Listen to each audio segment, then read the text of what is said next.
Hello friends, రేపు రాబోయే complete episode ఇప్పుడు వీడియోలో చూస్తారు. వీడియోలోకి వెళ్ళిపోతే జగదాత్రి అక్కడ అబ్బుడిది ఫోటో తీస్తారు కదా, తను వెళ్తున్న బైక్ది ఆ ఫోటో తీసి ఆఫీస్కి పంపించి వెంటనే ఈ డీటెయిల్స్ నాకు కావాలి, చాలా అర్జెంట్ అని అంటే, సరే మేడం వెంటనే చెక్ చేసి పంపిస్తాను అని అంటూ చెప్పిన తర్వాత ఫోన్ పెట్టేసి జగదాత్రి బాధపడుతూ ఇందులో ఎవరెవరున్నారు ఏంటి, అసలు మావయ్యకి దీనికి సంబంధం ఏంటి అని అంటూ ఇవన్నీ కనుక్కోవాలి. కేదార్, మావయ్యకి ఈ స్కామ్కి ఏమైనా సంబంధం ఉందా, మీనన్ తరఫున మావయ్య ఏమైనా సపోర్ట్ చేశాడా, లేదంటే ఇంకా మీనన్కి ఆపోజిట్గా ఉండటం వల్ల మావయ్యని చంపేశారా, అసలు ఏం జరిగిందో ఫుల్ డీటెయిల్డ్గా తెలుసుకోవాలి అని అంటూ కేదార్తో జగదాత్రి చెప్తూ ఉంటే, అప్పుడే కేదార్ దగ్గరగా వచ్చి జగదాత్రిని చూస్తూ ఇలా అంటూ ఉంటాడు.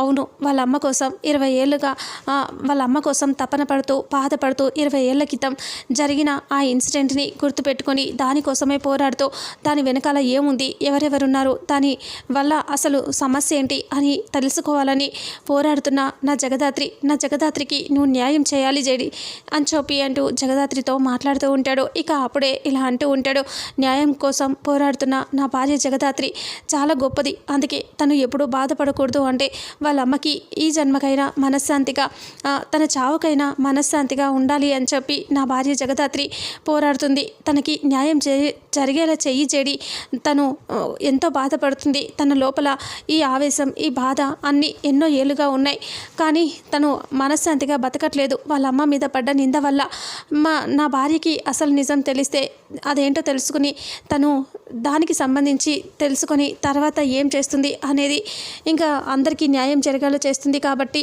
ఇంకా నువ్వు జేడి తనని పట్టించాలి, దీని వెనకాల ఎవరెవరున్నారో అన్ని బయట పెట్టేలా చేయాలి జేడి అని అంటూ జగదాత్రికి ధైర్యం చెప్తూ ఉంటాడు. ఇక అప్పుడే జగదాత్రి చాలా హ్యాపీగా ఫీల్ అవుతుంది. సరే కేదార్, ఇంటికి వెళ్దాం పదా అనేసి ఇద్దరు ఇంటికి వస్తారు. ఇంటికి వచ్చేసరికి యువరాజ్ అక్కడ మాల వేసుకొని కూర్చుంటాడు. ఇక నిషి నవ్వుతూ చూస్తూ ఉంటుంది. యువరాజ్ పూజ చేస్తూ ఉంటాడు. అప్పుడే అందరూ అక్కడికి వస్తారు. వచ్చి చూసేసరికి జగదాత్రి కేదార్ ఇద్దరు చూసి షాక్ అయిపోయి చూస్తూ ఉంటారు. కౌశికి అలాగే నిషి వైజయంతి అందరూ అక్కడే ఉంటారు. వైజయంతి ఇలా అంటుంది, అబ్బోడా ఏందిరా ఇది అని అంటూ అడిగేసరికి, అమ్మ మాల వేశానమ్మా అని అంటూ యువరాజ్ అంటాడు. ఇక అప్పుడే కౌశికి ఇలా అంటుంది, ఎప్పుడు లేంది ఏంటి యువరాజ్ ఇది అని అంటుంది. ఇక అప్పుడే యువరాజ్ అంటాడు, ఏంటక్క దేవుడి కోసం వేస్తే మంచిదే కదా అని అంటే, నిషి అంటుంది, వదిన మేము నిన్నే ఒక స్వామీజీని కలిసాం, అయితే పిల్లల కోసం అడిగాం, పిల్లలు పుట్టట్లేదు కదా అని చెప్పి చిన్న చిన్న దోషాలు ఉన్నాయని చెప్పి ఇప్పుడు ఇలా మాల వేస్తే ఆ దోషాలు తొలగిపోయి మాకు పిల్లలు పుడతారని చెప్పారు, అందుకే యువరాజు ఇలా ప్లాన్ చేశాడు అని అంటూ ఇలా దేవుడికి మాలగా వేసుకుని ఇంకా దీక్షగా ఉండాలనుకుంటున్నాడు. అందుకే ఇంకా యువరాజ్ ఇక్కడే ఉంటాడు, ఇక్కడే భోజనం, ఇక్కడే పడుకోవటం అన్నీ ఇక్కడే అని అంటూ చెప్తూ ఉంటుంది నిషి. ఇక అప్పుడు యువరాజ్ నవ్వుతూ అవునమ్మా అని అంటూ చెప్తూ ఉంటే, ఇక వెంటనే కౌశికి ఇలా అంటుంది, అయితే బాగానే ఉంటుందిలే, ఇక కనీసం దేవుడికి మనశ్శాంతిగా దేవుడితో ఉన్నట్టుగా ఉంటుంది, ప్రశాంతత దొరుకుతుంది అని కౌశికి అంటుంది. ఇక అప్పుడే కేదార్ జగదాత్రి ఇద్దరు మాట్లాడుకుంటూ ఉంటారు. చూసావా జగదాత్రి, వీడు కావాలని డబ్బు కొట్టేయటం కోసం ప్లాన్ చేసి ఇలా చేస్తున్నాడు అని అంటూ కేదార్ అంటాడు. అప్పుడే జగదాత్రి, అవును వీడు డబ్బు కొట్టేయకుండా మనం చేయాలి అంటే ప్లాన్ చేద్దాం అని అంటే, సరే జడి ఇప్పుడే చేస్తాను అనేసి ఇంకా అక్కడి నుంచి కేదార్ వెళ్ళిపోతాడు. ఇక ఆ తర్వాత బూచి కాచి ఇద్దరు మాట్లాడుకుంటూ ఉంటాడు. మీ అన్నయ్య చూసావా ఎంత దొంగ తెలివితేటలు ఉన్నాయో మీ అన్నయ్యకి, చూడు ఇప్పుడు డబ్బు కొట్టేయటం కోసం మాల వేసి ఇక్కడే తిష్ట వేసి కూర్చున్నాడు, ఎవరు లేని సమయంలో డబ్బులు కొట్టేస్తాడు కూడా మా అన్నయ్య అని అంటూ చెప్తూ ఉంటుంది. ఇంకా బూచి అంటాడు, మనం ఈ ఛాన్స్ ఇవ్వకూడదు అని అంటూ ఇక బూచి కూడా వెళ్తాడు. ఇక అప్పుడే కేదార్ అక్కడి నుంచి వస్తూ జై గణేష జై జై గణేష అని అంటూ మాల వేసుకొని వచ్చేస్తూ ఉంటాడు.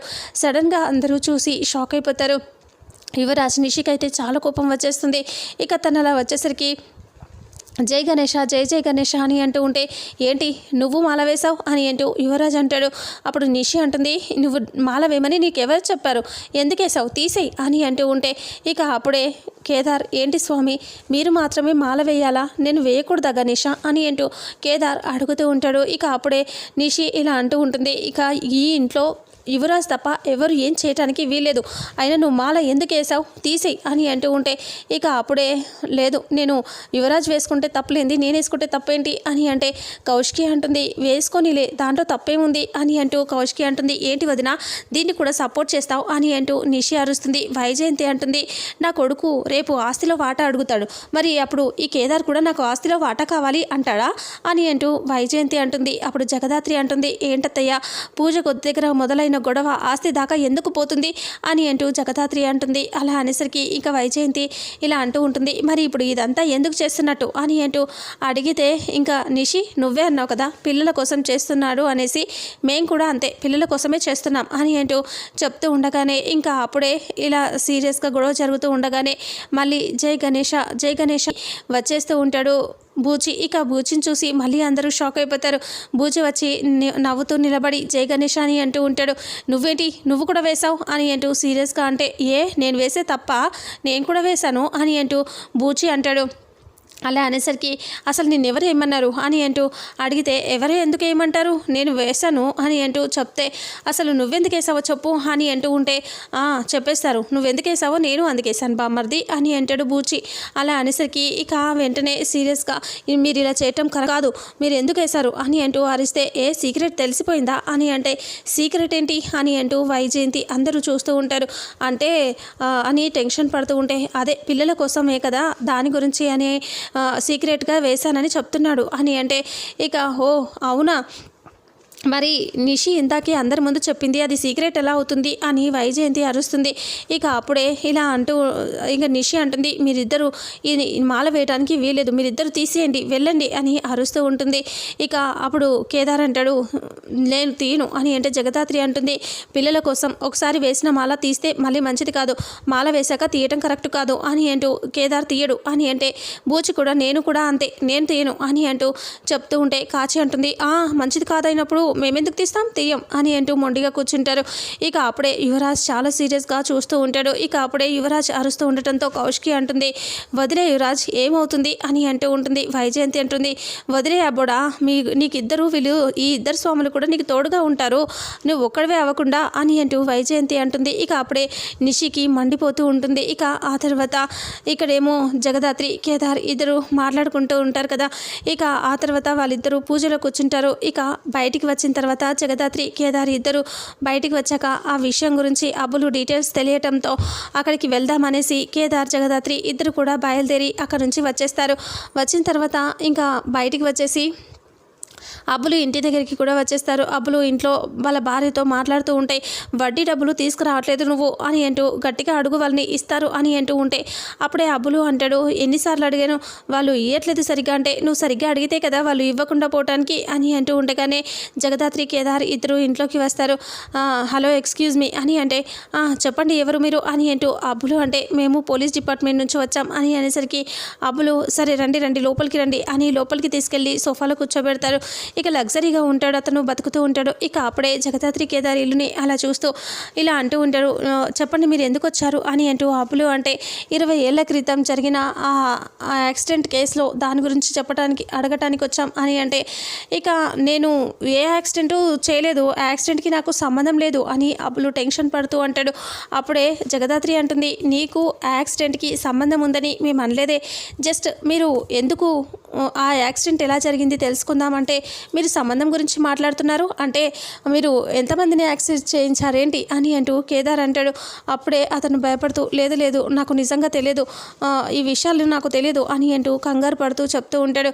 అసలు ఆ రోజు మీరు అక్కడికి ఎందుకు వెళ్ళారు ఏం జరిగింది అతను ఎలా చనిపోయారు చెప్పండి అని అంటూ అడిగితే నాకేమీ తెలియదు మేడం ప్రిన్సిపల్ గారు నన్ను రమ్మని చెప్పారు ఆ రోజు నేను ప్రిన్సిపల్ దగ్గరికి వెళ్ళేసి వచ్చాను అంతకు మించి నాకేం తెలియదు అని అంటూ చెప్పేసరికి సరే మళ్ళీ వస్తాం ఈ విషయం గురించి ఎంక్వైరీ చేయడానికి అని అంటే సరే మేడం అని అంటూ 3 రోజులు ఊర్లో ఉండట్లేదు వచ్చాక గుడికి వెళ్తున్నాను వచ్చాక మళ్ళీ కలుస్తాను అని అంటూ అబ్బులు చెప్తాడు. సరే అనేసి జగదాత్రి కేదార్ బయటికి వస్తారు. అసలు ఏం జరుగుతుంది ప్రిన్సిపల్ గారి దగ్గరికి వెళ్ళి కనుక్కుందాం పదా అనేసి ప్రిన్సిపల్ ఇంటికి వస్తారు. ఇక ప్రిన్సిపల్ వాళ్ళ ఇంటికి వచ్చేసరికి వాళ్ళ కూతురు అక్కడ ఏదో వర్క్ చేసుకుంటూ కూర్చుంటుంది.